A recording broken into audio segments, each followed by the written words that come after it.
Hello friend, good evening. Welcome back my new blog. कैसे हो आप? आई होप आप सब लोग बहुत अच्छे होंगे और मज़े में होंगे। तो आज है दिन मंगलवार और तारीख है 13 और ये शाम का समय है। अभी शाम के बज रहे हैं 6:30 के करीब। तो मैं 10-15 मिनट के लिए छत में आई थी और कितना अच्छा लगता है ना ऐसे शाम के समय में छत में घूमना। मुझे तो बहुत अच्छा लगता है। मैं ऐसे 10-15 मिनट के लिए टहलने को चले जाती हूँ और अगर मौसम ऐसा हो तो और भी अच्छा लगता है। तो चलो 10-15 मिनट टहली मैं और फिर आ गई अपने नीचे। तो मैंने किया शाम को दिया बाती की और फिर उसके बाद आ गई थी मैं किचन में डिनर बनाने के लिए। तो आज मैं डिनर में बना रही हूँ बरबटी की सब्ज़ी। आप लोग बोलोगे आप रोज़ बरबटी बनाती हो, पर क्या करूँ, मेरे बच्चों को बरबटी बहुत पसंद है और ये उस दिन की बची हुई थोड़ी सी रखी थी। तो मैंने बोला इसका क्या करा जाए, तो सब्ज़ी बना लें।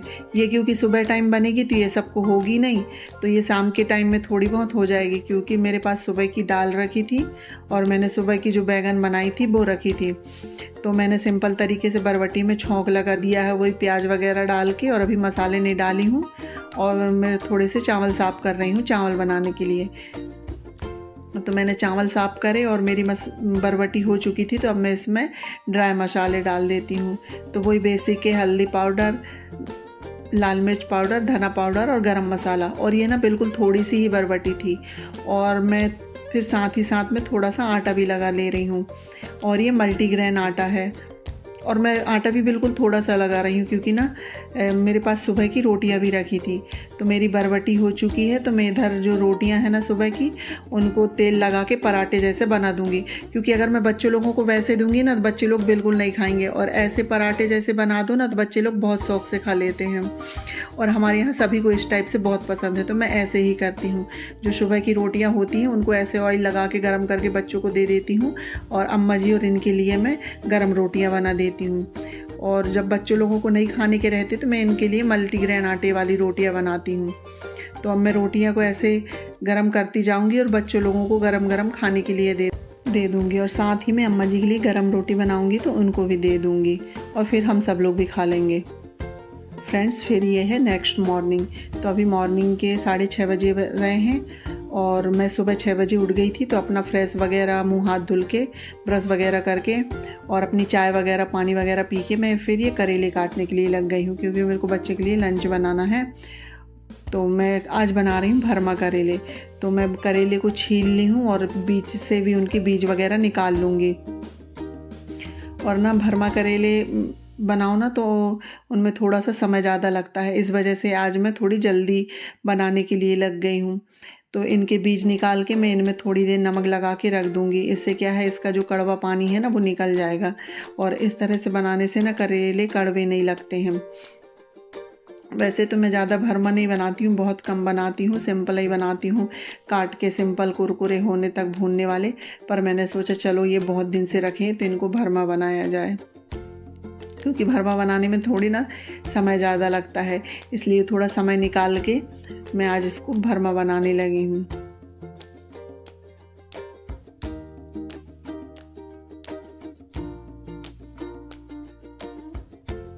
तो हमारे करेले कट चुके हैं। अब हम इनको आधे घंटे के लिए नमक लगा के छोड़ देंगे। जिससे क्या है ना, नमक लगाने से इसका कड़वा पानी रिलीज़ हो जाएगा, तो इसका कड़वापन निकल जाएगा। तो हम तब तक लगा लेंगे झाड़ू। तो हमारी झाड़ू लगते तक ये भी अच्छे से पानी निकल जाएगा इसका कड़वा वाला। तो हम झाड़ू लगा के फिर से आ गए किचन में और हम बनाने लगे हैं इसके लिए मसाला। तो हमने लिए हैं खड़े धनिया, खड़े जीरे, सौंफ और चने की दाल और 4-5 सूखी मिर्च। उनको हम 5 मिनट के लिए भून लेंगे, रोस्ट कर लेंगे, ज़्यादा नहीं। और इससे अच्छी सी खुशबू आने लगे जितना भूनना है इसको। तो ये हमारे मसाले भून चुके हैं। तो हम इनको थोड़ी ठंडा कर लेंगे। इसके बाद हम इसको डाल देंगे मिक्सी के जार में और हम पहले इसी को पीसेंगे। ये अच्छे से पीस जाएगा। इसके बाद हम इसमें 1 प्याज और 8-10 लहसुन की कली डाल देंगे। क्योंकि ना अगर हम इनको एक साथ मिक्स करके पीसेंगे ना तो ये गीले हो जाएंगे प्याज डालने के कारण, और उतने अच्छे से ये पीसेंगे नहीं। तो पहले इन्हीं को पीसना है, इसके बाद इसमें प्याज लहसुन डाल के पीसना है।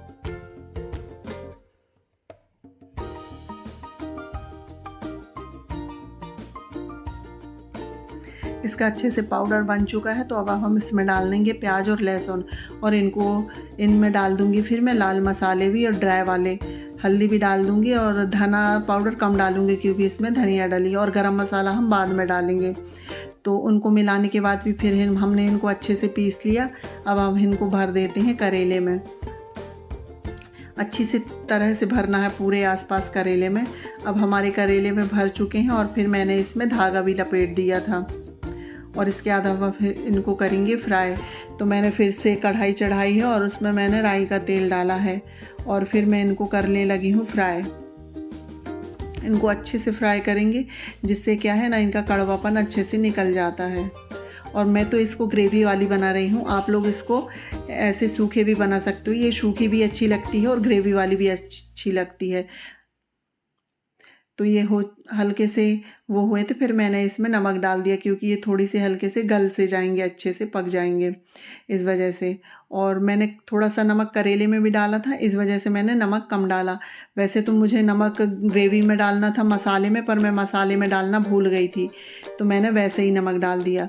तो ये हमारे करेले भून चुके हैं। अभी ये अच्छे से नहीं भुने हैं, तो अब हम इसको और अच्छे से भूंजेंगे क्योंकि इनका अंदर का मसाला भी नहीं भुना है। तो हम इनके जो धागे बांधे थे ना, वो धागे को पहले निकाल लेंगे। पहले हमने धागे बांध के ऊपर भून लिए, अब हम इसके मसाले को भूनेंगे धागे को निकाल के। तो मैं ऐसे ही करके पूरे करेले से धागे निकाल देती हूँ।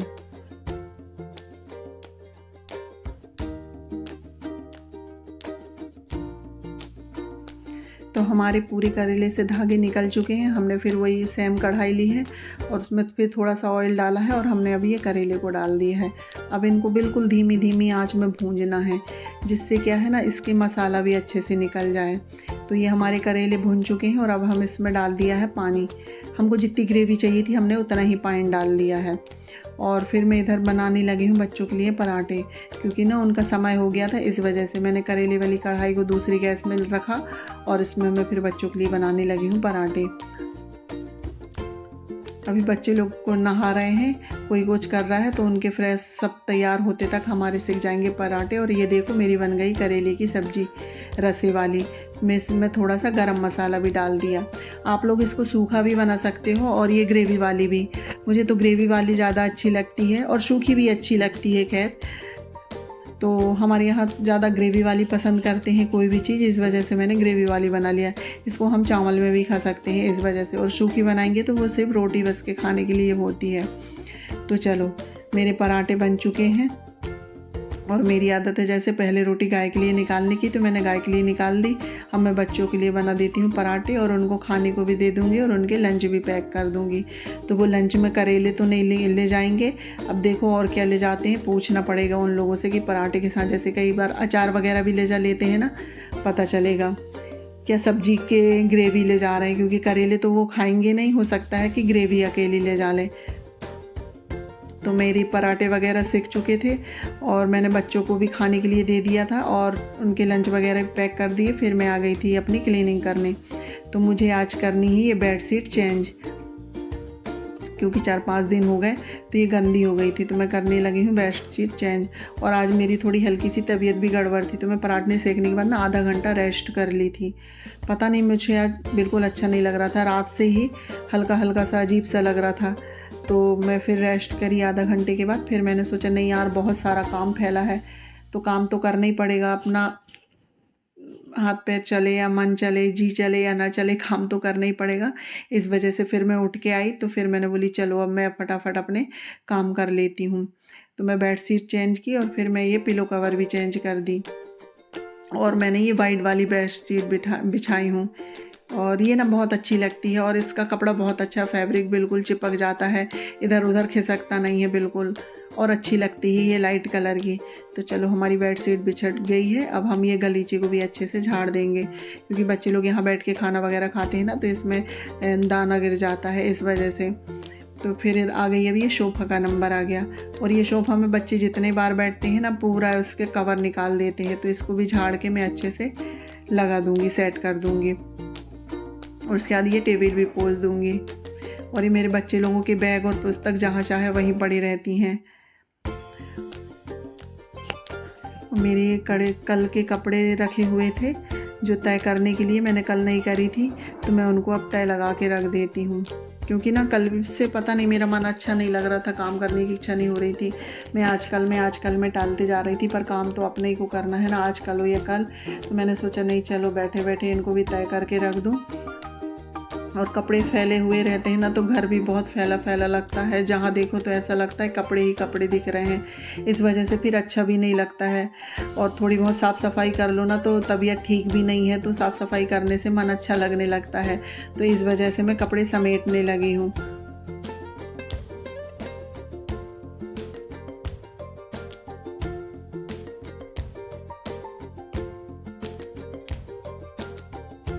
कपड़े को तय करके मैं इनकी जगह में अरेंज कर दूंगी।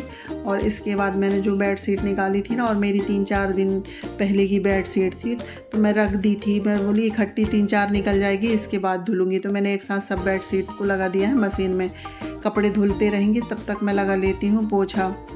तो पहले मैं किचन से पोछा लगाती हूँ, और पूजा वाले रूम में तो मैं नहाने के बाद आती हूँ और बैठ के कपड़े से लगा लेती हूँ। और आज मेरे साथ ना इतना दिमाग ख़राब हो गया ना, क्या बताऊँ, कि ये वैसे ही तो मेरी तबीयत ठीक सी नहीं लग रही थी, हाथ पैर नहीं चल रहे थे, और ये मेरा पोछा वाला मोप है ना वो ख़राब हो गया। तो इतनी मुश्किल से आज मैंने इसमें पोछा लगाया, क्या बताऊँ।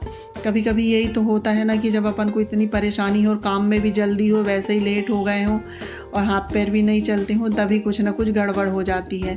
तो ऐसे ही आज मेरे साथ गड़बड़ हुआ। मैंने इसको खूब सुधारने की कोशिश की, पर ये नहीं सुधरा है। अब मेरे को शायद इसको दूसरा ही बुलाना पड़ेगा। चलो फिर भी मैंने जैसे तैसे करके इससे पोछा लगाया। क्या करो, पोछा लगाना भी ज़रूरी है। पोछा नहीं भी लगाओ ना तो अच्छा नहीं लगता। और अब बैठ के ना मुझसे होता नहीं, क्योंकि बहुत बड़े बड़े कमरे हो जाते हैं और बहुत सारा हो जाता है, बैठ के मैं थक जाती हूँ। तो मैंने पोछा वगैरह लगाया और उसके बाद फिर मैं नहा के आ गई। और फिर मैं फैलाने लगी हूँ कपड़ों को, क्योंकि आज कपड़े भी बहुत सारे हो गए थे, बेडशीट वगैरह, और बच्चों के डेली के कपड़े भी हो ही जाते हैं। तो सब कपड़ों को मैं अच्छे से फैला दूंगी। और हल्की हल्की हवा भी चल रही थी और बद्दल जैसा भी था, और अभी भी हल्का हल्का सा बद्दल है, पानी नहीं है पर बद्दल सा तो 2-3। तो चलो फ्रेंड, मैं इस वीडियो को यहीं पर करती हूँ एंड, और लेती हूँ आप सबसे इजाज़त। अगर मेरा ये छोटा सा वीडियो आप लोगों को अच्छा लगे तो इसे लाइक कीजिएगा, शेयर कीजिएगा, सब्सक्राइब कीजिएगा। और मिलते हैं हम नेक्स्ट ब्लॉग में। अगर चैनल में नए आते हैं सब्सक्राइब कीजिएगा, आप लोग सपोर्ट कीजिएगा, जिससे कि हमारी बहुत बड़ी फैमिली बने। आप लोग के सपोर्ट से ही तो सब कुछ है। Bye bye, love you all, take care.